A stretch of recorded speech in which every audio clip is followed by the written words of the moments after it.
L'architecture des entrées des chefferies du Grasfield, reproduite avec beauté et charme par les artisans camerounais, est le premier atout de séduction de l'exposition qui a débuté ce jour à Paris avec un objectif précis. L'initiative de cette exposition, c'est de montrer au monde entier la richesse, la diversité culturelle du Cameroun et notamment des Grasfields. Alors, je suis vraiment très contente d'être ici. Pour moi, c'est comme si la culture elle venait à moi. J'ai l'opportunité de voir et de découvrir des choses du pays.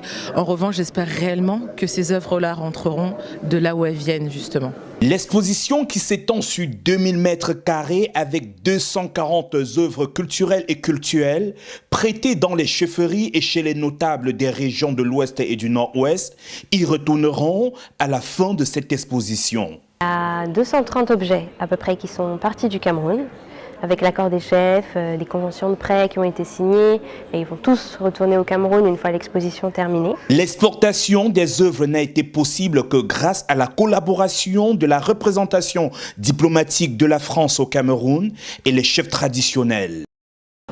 Ici, c'est quand on parle du dialogue des cultures, il fallait bien que le Cameroun soit présent.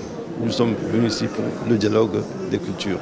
À titre personnel, il a fallu que j'en informe, que je demande l'autorisation des plus hautes autorités camerounaises pour pouvoir exporter ici ces objets. Et puis sur le terrain, obtenir l'autorisation des différents chefs pour pouvoir les faire venir, les exposer et bien entendu les ramener.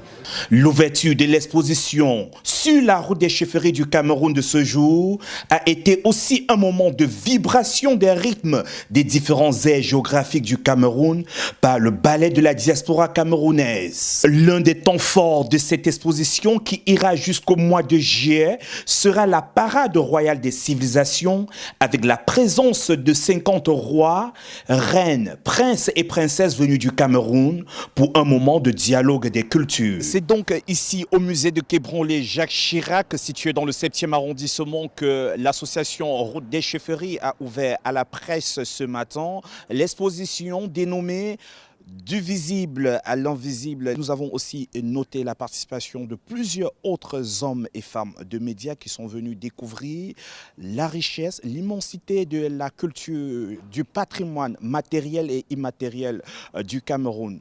Je suis pour vous depuis Paris, le prince Landry Tchatchouan pour Equinox Télévision.